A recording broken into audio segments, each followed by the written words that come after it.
In the last 2 years, some corners of the fitness community have decided that bulking is in fact dead. This comes after decades of watching bodybuilders, the biggest and leanest people on the planet, who would get there by shoveling chicken and rice in their throat and getting the sweats over eating bowls of cream over rice. That's actually just a waste of time, and that it would be much more efficient to just eat at maintenance and build muscle that way. And this is mostly coming from 150-pound kids on TikToks who haven't even hit puberty yet. Now, I'm not saying that gaining muscle at maintenance is not possible. And even there's decades of research looking at body recomposition, which is the process of building muscle and losing body fat at the same time. However, for many people, gaintaining is simply not practical for their goals and the speed at which they want to attain them at. While it is true that the complete beginner is simply going to grow just by getting into the gym and learning how to train hard, once that person reaches the intermediate stage, the process of gaintaining becomes an incredibly slow and inefficient process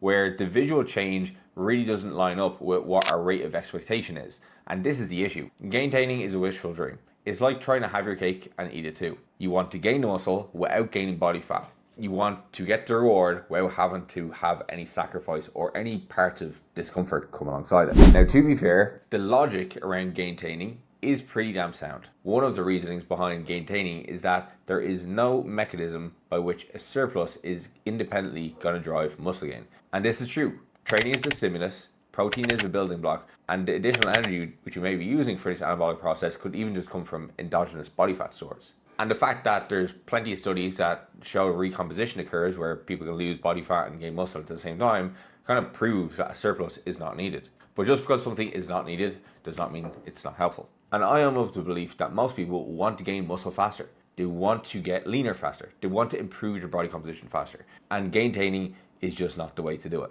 Because if you're trying to go from 150 pounds to 180 pounds without gaining any body fat and expecting it all to be pure muscle, and do it as well in a time frame that is somewhat reasonable, where you may be able to keep bought into the process over the long term, I don't know about that one. And this is where structured gaining phases come into their own. So in today's video, we're of course going to talk about why gaintaining just doesn't work and why it's not practical for most people, and why you should be going into structured gaining phases if you're looking to put on the most amount of muscle possible in the shortest amount of time. My name is Shane Story. I'm a natural bodybuilder, competitive drug tested powerlifter, and online strength and physique coach. I've been training for the last 15 years, studying everything I can under the sun in regards to training, nutrition, and how to get jacked. And in this video, I'm going to be sharing about my knowledge and experience of everything around gaining phases and why gains is just really not practical for the majority of people. Now, before we get any further in the video, if you do me a big favor and click the like button if you have been enjoying these videos, click subscribe if you haven't already. If you have any questions, leave a comment.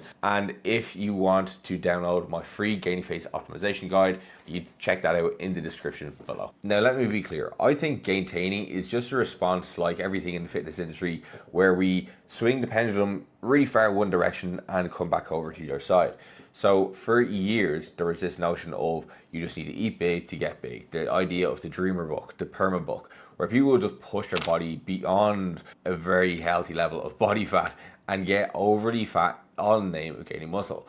And gaintaining essentially is that pendulum shifting back the other way towards people wanting to remain as lean as possible. The way I look at this question of, is it worthwhile to gaintain or should I go into the surplus?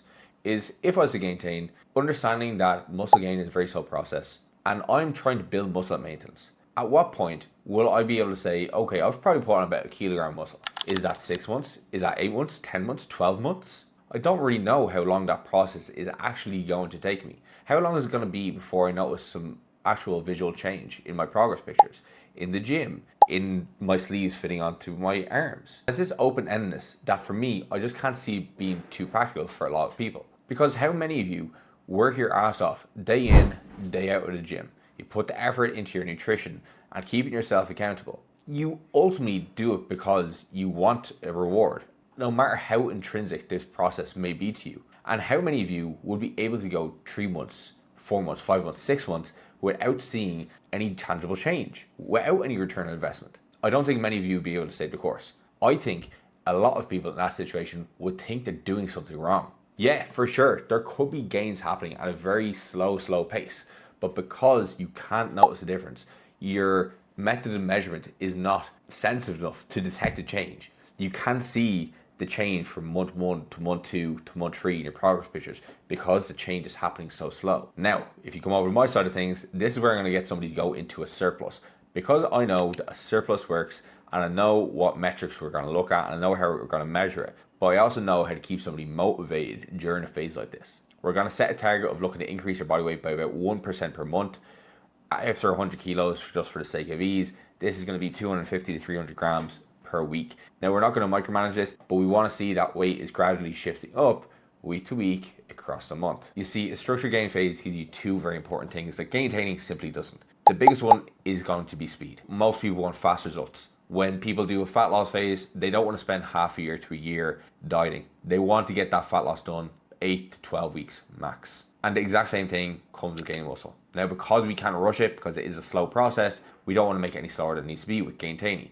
But bulking gives us this opportunity to gain at a faster rate. And there's plenty of research to support that when we do enter into a surplus phase, we do build muscle at a quicker rate, although we can also generate more body fat. But because fat loss can be such a quick process to undergo once you have your variables in place, and even we can make the argument that there could still be recomposition happening where we're building muscle, losing fat while we're going through this deficit phase, because your muscle doesn't exactly become resistant to stimulus just because you're in a deficit phase. The second thing it gives you is structure. People always do really well with diet phases, and this is because they have a clear timeline, they have a clear goal: lose this amount of body fat in this amount of weeks. When there's a start point and an end point, we can see ourselves getting closer to a goal.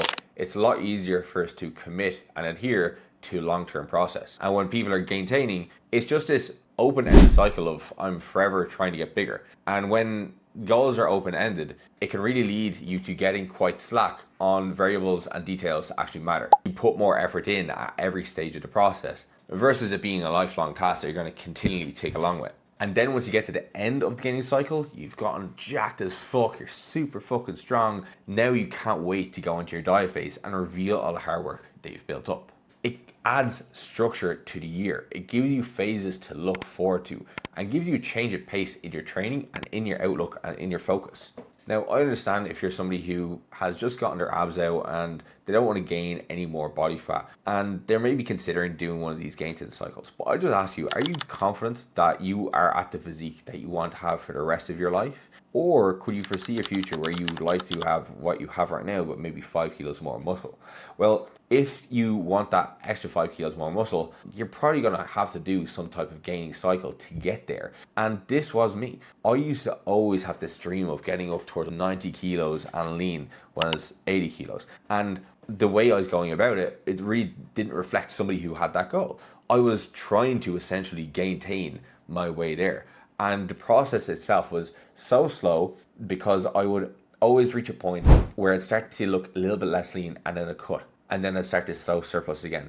Get up to the point of getting a little bit softer again and cut. And it wasn't until I actually really leaned into a gaining phase for a very long period of time where I brought my body way past the point where I was comfortable with and allowed myself to get softer for a period of time, understanding that the payoff is going to be in the future, that I really had my physique start to change. Because I think this is the biggest thing that people can't get their heads around. And this is partly fault of social media. People want to have their physique now.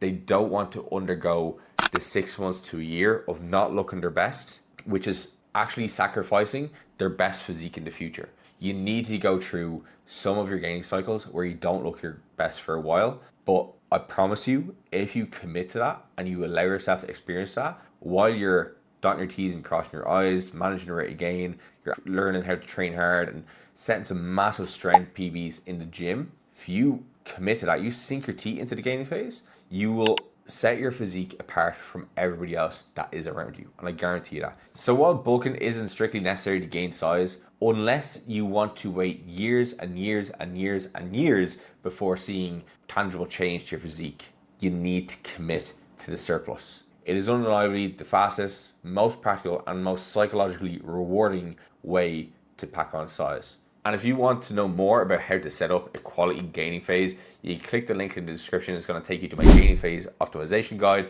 which is going to show you exactly how to set up the rate of gain per your experience level, how to set up your macronutrients, and if you're somebody who struggles to put on size, maybe you're a hard gainer, there's plenty of tips in there too. Or maybe you have all the knowledge in the world and you're still not getting where you'd like to be.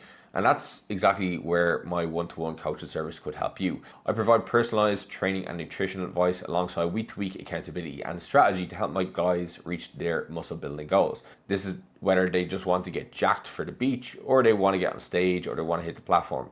I provide it all. And if that is something that you need that accountability, you need a strategy, and you need direction, contact me through WhatsApp link in the description and we can chat about how exactly I can help you. But that's it for this video. If you did enjoy it, please give me a comment and let me know what you found useful. If there's anything in this video that you personally struggle, or if you even just disagree with me outright, feel free to let me know. If you liked the video, click like, and if you haven't already, please hit the subscribe button. And yeah, we will chat to you in the next one.